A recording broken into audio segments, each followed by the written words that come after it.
This episode of Between the Lines with FGI is sponsored by North Star Management Company.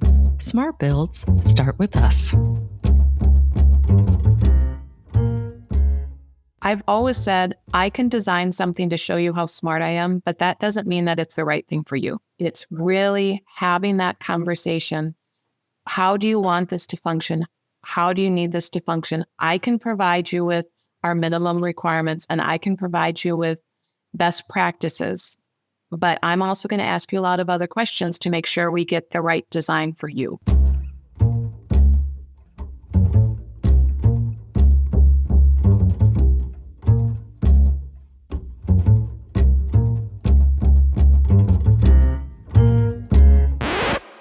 Why would you want to resist the urge to use any electrical puns during this episode? What you got? Lay it on me.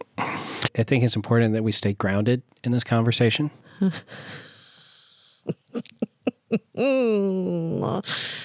here for the dad jokes. Give me another. Are you ready to get a little amped up?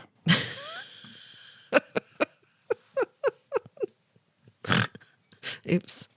People ask me how it feels when you stick your finger in an electrical outlet, and to be honest, it hurts. HERTZ. Oh, jeez.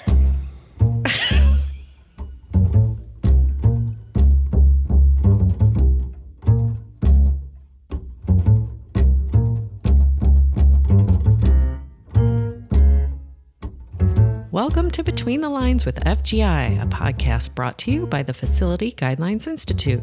In this podcast series, we invite you to listen in on casual conversations related to health and residential care design and construction.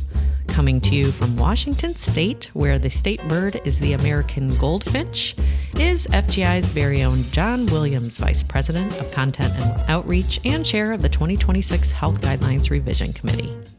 And coming to you live and in person from St. Louis, which is not actually the capital of Missouri, it's Jefferson City, is Bridget McDougall, Associate Editor with FGI, and we're here because we're curious about the healthcare environment and how we design it to keep people safe.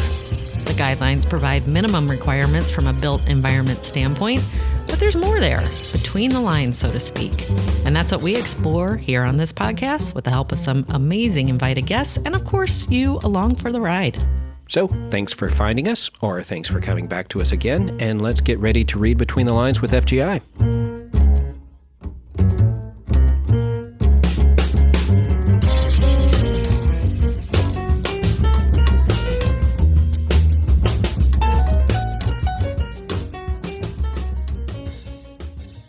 Hi, John. Hey, Bridget.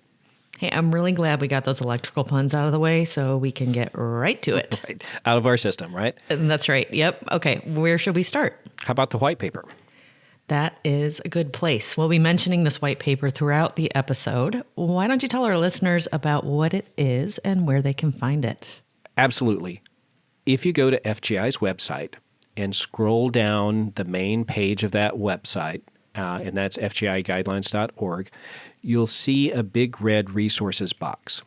Click on it or just look to the right, and we have the white paper featured right there. Yep, it's called, drumroll, Electrical Receptacles in Patient Care Areas, determining quantities, location, and code compliance for operationalizing patient care. And I do love a paper title that tells you exactly what you're getting. Yeah, and we do have really long titles, don't we? We do. Yeah. It's good.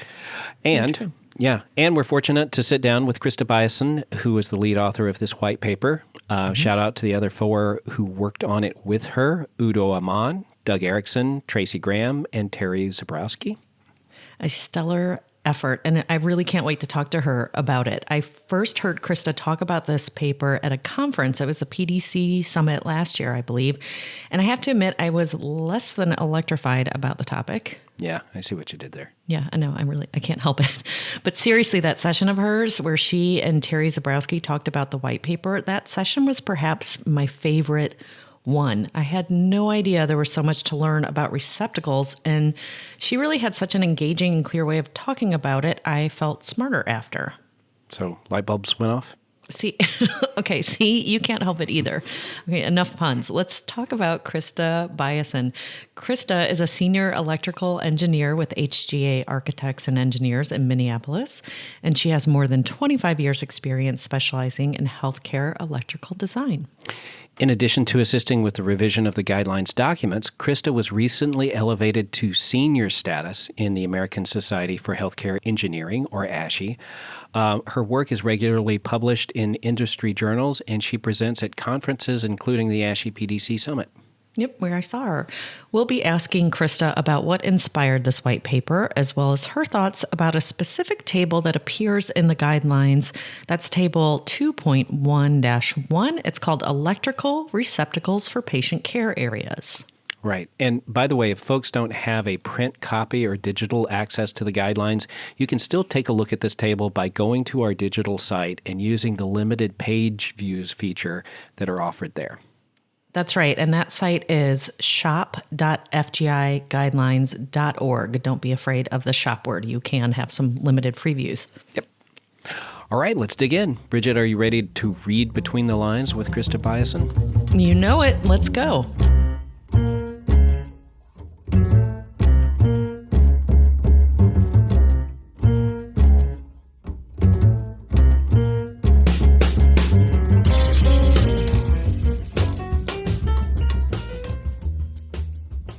Hey, welcome, Krista Biason. Thanks for joining us today. Thank you. I really appreciate this opportunity to share the fabulousness that electrical is and how it actually is an integral part to the FGI guidelines in addition to the NFPA and code world. Maybe to set the stage here, I think there's some basics that we need to talk about. And in this white paper that you've put together with all of these other luminaries in the field, you address one of the ones that I hear all the time. What is a receptacle? Is it, how many holes are in a receptacle? Is a duplex a receptacle? Is that one single receptacle? So there is a technical answer, but the simple answer and the way that, we try to convey it when we're working with folks who aren't electrical in nature, it's a plug-in point. It's each place that you can plug something in. So a duplex receptacle is 2 receptacles. A 4-plex receptacle or a quad is 4 receptacles. 4 plug-in places. A plug-in point. Oh, gosh. That makes me sound so technical and smart, doesn't it? But I mean, that's basically what it comes down to. Yeah. So when we talk about code compliance and electrical receptacles, what are the documents that are used to regulate them? So NFPA 99 is what takes purview. So that's where it all starts. And then NFPA 70 overlays the requirements for constructability and kind of a little bit of installation requirements. And then on top of that, that's where FGI then takes that base information and starts to enhance it to be able to address patient care from a holistic standpoint. And that's where I think FGI really plays an important role. We have our code required minimums, worst building you can legally build. But then how do we make sure that the patient's needs are addressed? Because a med-surg room is not the same in every facility. The needs and what is going to be utilized in there and how that particular facility is delivering care, what they need to plug in, what their contingency plan is upon loss of power or an emergent event. All of those things need to be taken into consideration on how you actually use and leverage the requirements that we have. It's almost like a series of layers because the way you described it, it's like if we're interested in what wire size we need to attach to that receptacle, we look in NFPA 70. If we are interested in the source of the power, whether it's critical life safety equipment, whatever, that's NFPA 99.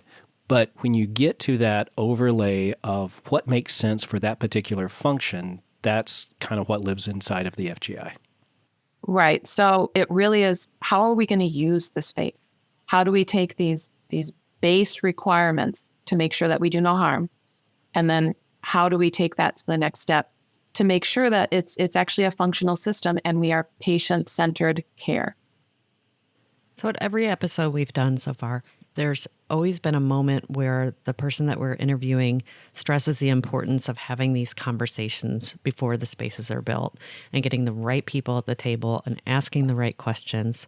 And I'm curious about your take on who should be at the table and what kind of questions should be asked. I think there's an appendix in the white paper. It's really kind of a set of questions that you would just step through and with the facility team and talk about these things. Is that right? Yeah, what it is it's looking at the patient room in 3 separate zones, but acknowledging that all of these zones will overlap. It's the caregiver space, it's the patient space, and it's the family space. And it's really understanding what are the family needs. There's some communities where when someone is in the hospital, the whole family is there too. So it really is looking at, we need receptacles for the families to plug in their computers or to charge their phones, but make sure that that is safe and separate from what we're actually plugging the patient into so that we don't add additional risk to the patient care. It's really asking about how are you going to use this space? What is the equipment? Do you have an equipment list that you can share with me so that I can see what it is that we're putting in there? What type of flexibility do you need? Sometimes we go in and we don't have all of the users that we need, or we don't know what the room's going to be. So let's see how we can make it more flexible and functional so that we can be able to accommodate and be nimble enough to be able to address what it is that we need in that space. So John mentioned the white paper. Tell us a little bit about how that came about. The whole start of this white paper was somebody had a question because the guidelines were very prescriptive on where devices needed to be located, one of which was, a receptacle on each wall. Well, a lot of times, as you know, with the construction of our buildings, the exterior wall, there's a vapor barrier, and to be able to put a receptacle there is actually detrimental to the construction of the building. And is it actually necessary? Who's going to use it there? What purpose will it serve? So that's kind of what started this whole thing. Another struggle that I often have is, I want to put a red receptacle at the foot of the bed, or at least have that discussion. Well, that's not pretty because that's the pretty side that we don't want it to look bad. But a lot of equipment, it needs to actually address like bear huggers, or other things need to address the bottom half of the patient, or you get so much equipment in there, having something that you can plug in at the foot wall in lieu of the head wall is really important. So, the purpose of the notes on the table is to say, think about this. Think about how you're going to use things from a functionality standpoint, not just a prescriptive, one receptacle on each wall so that you can get her done. Anytime I hear something that a guest says and I don't understand it or know what it is, I just add, this is my opportunity. So there are 2 things that you said. I don't know what a red outlet is. So a red outlet is on the critical branch. The code requires you to have critical branch receptacles a distinctive color from the normal branch so that you know that it is on generator backed up power.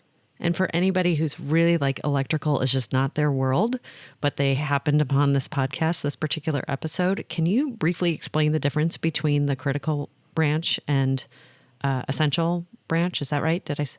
So in healthcare, and healthcare uses a little bit different terminology than the rest of the electrical world.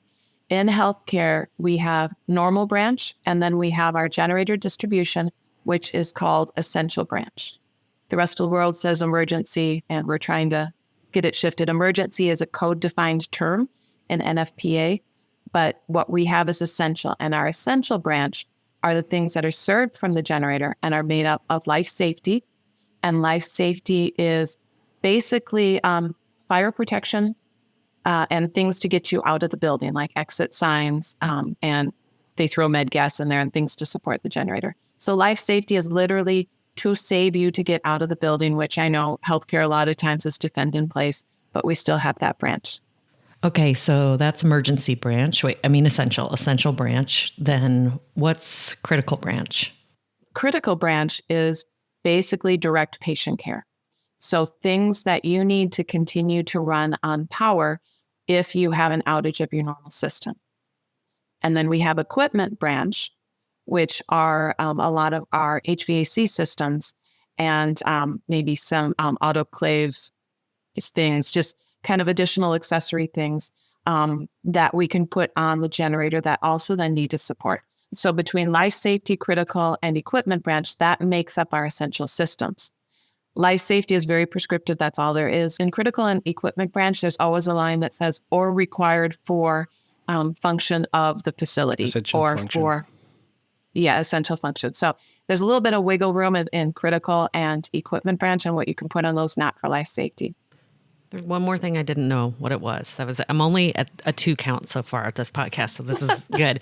And it was something about bear. Oh, bear hugger? Bear hugger. Yeah. What a bear hugger is, it's something that they put on the patient to compress the patient. Adam, after the birth of my child, I did not know. It's like a very uncomfortable squeezy stockings. Yeah. And it's knee-highs. I think it's BAIR instead of like. Oh, okay. Well, you learn something new every day. Let me tell you. Thank you. In this white paper, you make the point of the difference between code minimum and code sensible. So what is code sensible in your definition? So in my definition, code sensible is responsive not only to the requirements that are specifically written out in codes and standards, but it's also how is the building going to function? So it's not just saying, okay, I've got my X amount of receptacles, I'm good to go. It is how does it function, but it's not going too far, right? We always, as engineers, well, that's gold plated. You don't need that. You don't, those engineers, they just throw in everything and make it so complicated.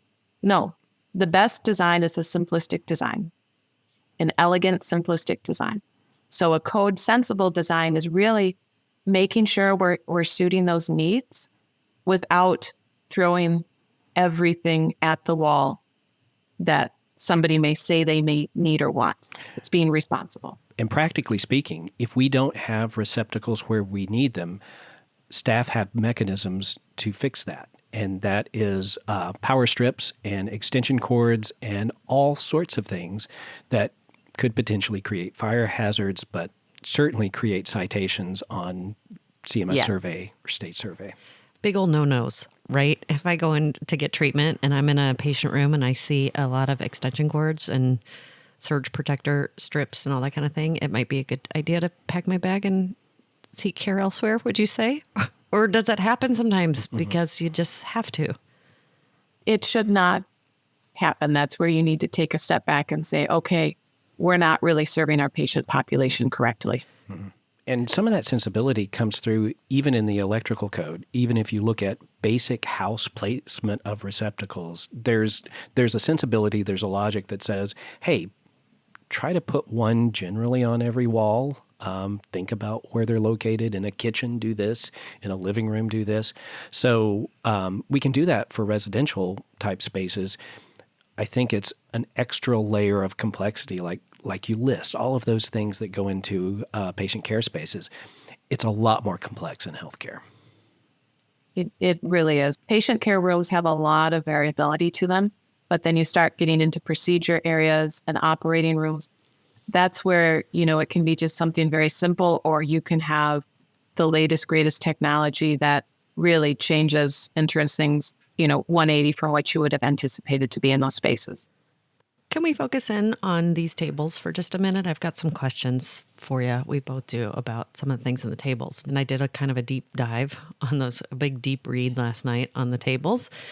And I noticed that the highest counts of required receptacles, and again, we're talking about a minimum requirement, was the class 3 rooms, the OR rooms, and the cesarean delivery room. So for class 3 rooms and OR rooms are requiring a minimum of 36. Yes. Can you explain why that's so high? NFPA. Okay. So it's meant to align with an existing requirement. Is that right? It's meant to align with an existing requirement, but let's also think about the size of those rooms. Okay. Those rooms are very large, especially like an operating room is pretty significant square footage. And you have a patient that's in the room, the head's at one side, the feet's at the other, but you don't know what part of the patient you're going to be working on, where the booms are within the room, and then what equipment you need around the perimeter of the room to support what those services are within that space itself. So oftentimes we do have more than the 36 receptacles. If we're requiring 36 receptacles in an operating room, for example, does that mean that you could have 9 fourplex receptacles and that would fit the bill? You could. I mean, you have to diversify on the 2 different sources, and I believe you have to have 12 on one branch, and I can verify that. I don't like to put fourplexes in. Primary reason is that some of the things that you plug in have the little transformer on them. So even though you have 4 plug-in points, you now have blocked out 2 when you plug that thing in.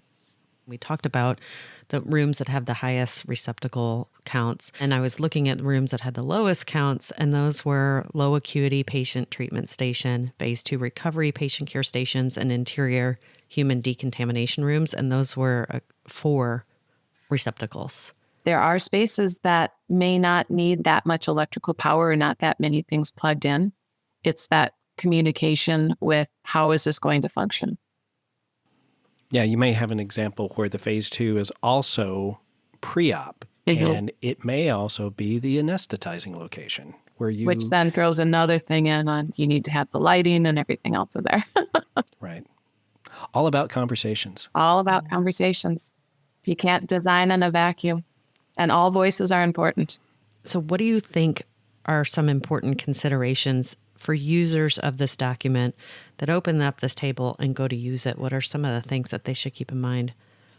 Don't just look at the quantity and put it on the drawings. That's the biggest thing. That's always my concern. And that actually is one of the primary reasons that I wanted to be involved in the FGI guidelines is some folks who are not healthcare design or some folks who are not engineering specific use this as a manual, and it's not supposed to be a manual, but some people use it that way. And we need to acknowledge that and make sure that by the tables, by the notes, by the information provided in there, that we make it clear that here is a guideline. Now you, as a design professional, need to ask the next question to make sure that you get the right design, that you fulfill the needs of patient care.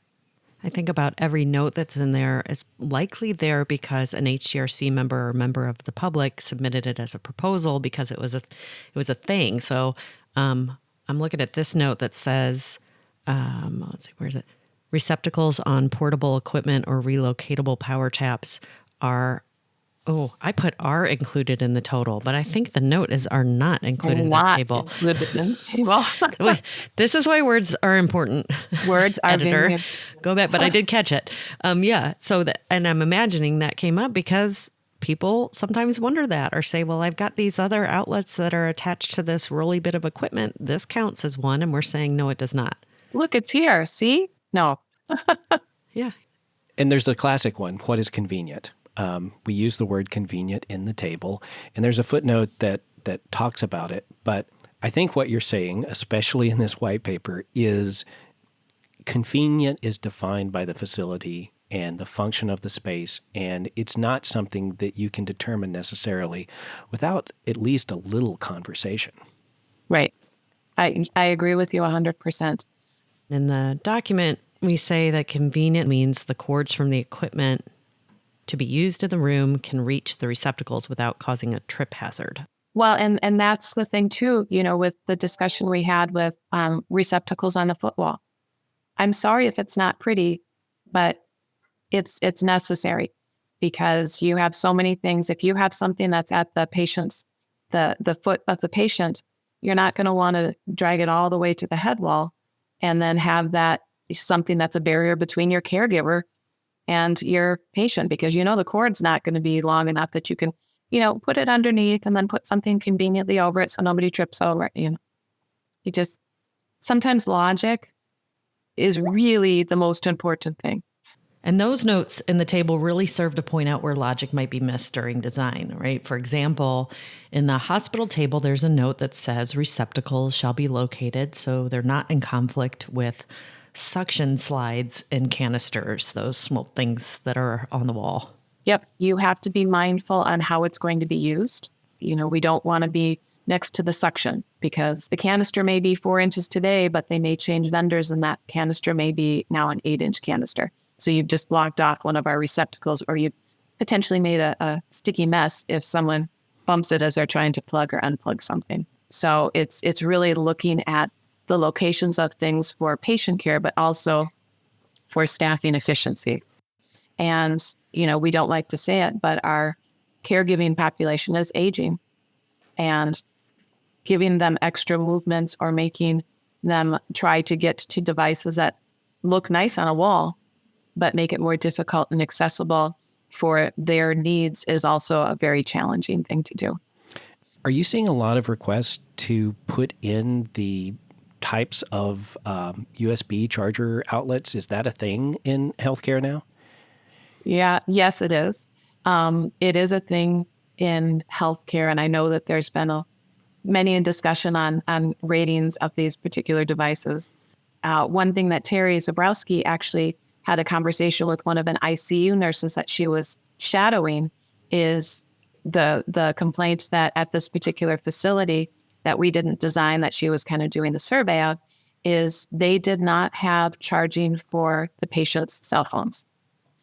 So you think, okay, this is an ICU. Why would they need to charge their cell phone? Well, sometimes people who are in the ICU do have the capabilities of utilizing their phones. Or sometimes if someone is in a position where they can't communicate, having the phone there so a loved one can talk to them or talk at them or try to communicate is really important. So it's, again, how do we use these spaces and what do we actually need? And we are really seeing the USB, USB-C really becoming more prevalent, putting at least one on the head wall, putting one in the patient care space. And as we start to look at how we're charging our electronics and more electronics become a little bit different instead of just the regular 120 connection, it's becoming more of a standard than it is a one-off. Nice. Also, in the white paper, you talk about power over Ethernet and other types of low voltage delivery types of systems. First of all, how prevalent is that? And do you think we'll ever get to a point where these low voltage systems start affecting our logic of how many receptacles to put in or where to put receptacles? Yes. Power over Ethernet or power over fiber is becoming more prevalent, but not necessarily with direct patient care. We're starting to see it more with our systems that low voltage for room status or for cameras that are monitoring our patients. So more of the ancillary systems. Right. I'm not anticipating in the near future that we're going to be eliminating receptacles because the pumps are always going to be a 120, at least for my career, right? There's some things that won't change, but what we need to do is we need to be mindful that when we set up these infrastructures, because a hospital is not a 10-year building, right? Right. It's a 50-year building. It's a 100-year building, depending on what you're looking at. We need to make sure that we have flexible infrastructures so that when we go to power over fiber, power over Ethernet, we need to have within our built infrastructure the ability to maybe pull a 100 amp panel or to have a 200 amp panel, to have that so that we can respond to the changing demands of the power. So we've only got a few minutes left, and I wanted to ask you this question. When you went through this white paper process, was there anything that really surprised you? Did you learn anything out of it that you didn't know going in? I think the users' voices are stronger now, and that's really bringing up different questions. How family-centered things are now. Just really the things that go into these rooms or that they're going to need to bring into these rooms because of how technology is changing.